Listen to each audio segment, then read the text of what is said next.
I'm Paul New. Today we're going to talk about tracking the time on your aircraft. The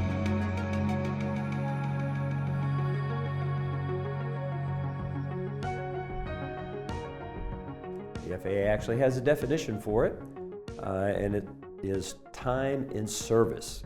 And they define that as from the time the wheels leave the ground until they touch the ground again. They actually use the term surface of the earth. It's kind of an interesting way to put it, but it makes good sense. How you track that time is totally up to you. They never say use the Hobbs meter, use a tachometer, use this or that or the other. The FAA doesn't tell you how to track it.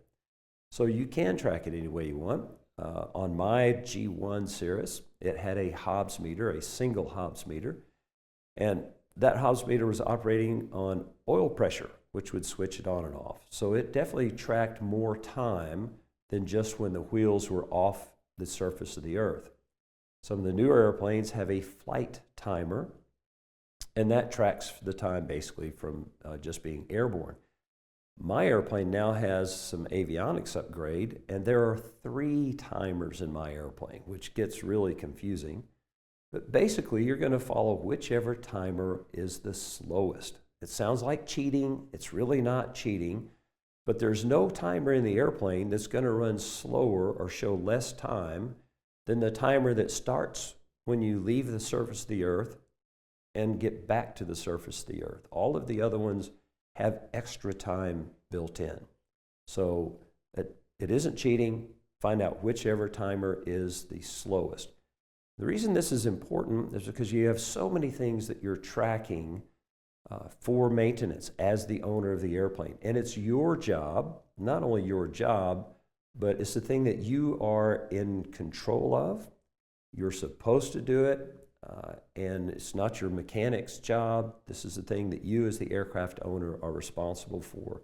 And you get to decide. If you want to track your maintenance on the fastest running timer, that's up to you. It will not be, you'll be doing things much more frequently.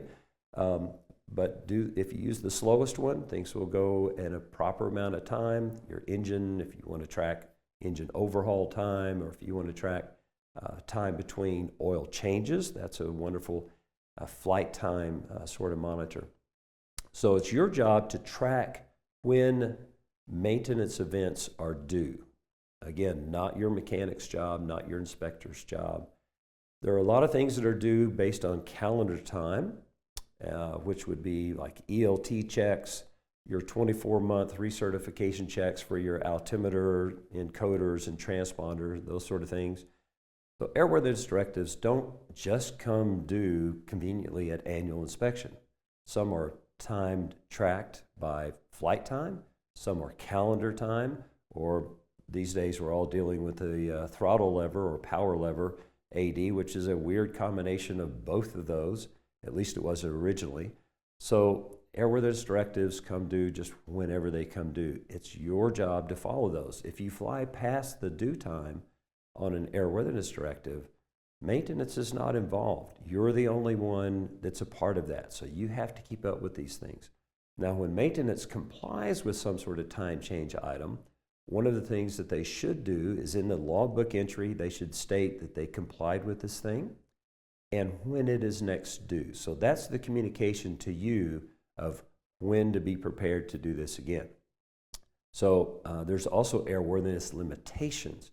And these are a little tricky because they're not presented to you as the owner in the POH or in some other document that you have easy access to.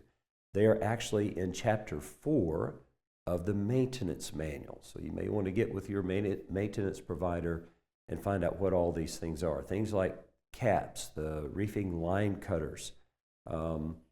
There's quite a few things in there that you're going to have to keep up with that are due based on flight time or calendar time. So once you leave the shop doesn't know how long you're going to be away. They don't assume that you're coming back there to have this work done. So at some point within the next year or so, you're going to have to make sure that you are not flying past due time on these items. So tracking your maintenance is not a difficult thing. Create a spreadsheet, whatever. You can track anything you want.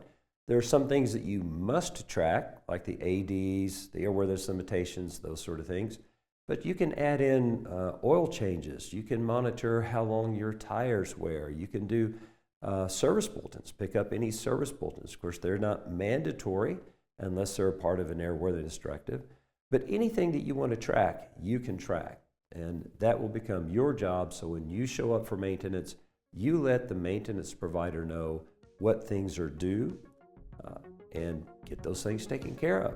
So be in charge. Thanks for watching. I'm Paul New. We'll see you on the forums, or better yet, at the next CPPP.